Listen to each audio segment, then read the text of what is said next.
These two pieces of paper, the James Freeman Rogue version and the Colenso A4 Treaty in Maori from the Waikato Heads and Manukau area, were wax sealed together and pinned. So you've got wax sealing and you've got pinning together of those documents. When these two documents arrived back at the treaty headquarters in Waitangi, they were stored. The story of what happened was always meant to stay with these two documents, but it didn't.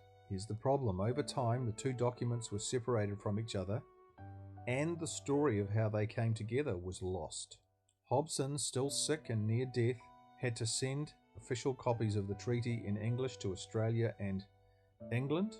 Because the final English draft had been lost, all he had to go on was a James Freeman Rogue version. He had nothing else to send England and Australia. That's what happened. Maori activists pounced on the James Freeman Rogue version because it mentions forests and fisheries, whereas the treaty in Maori does not.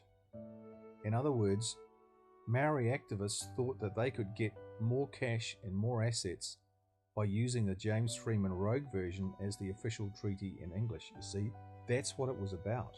James Freeman stuck a lot more stuff, if you like, in his versions than in the final English draft and in the treaty in Maori.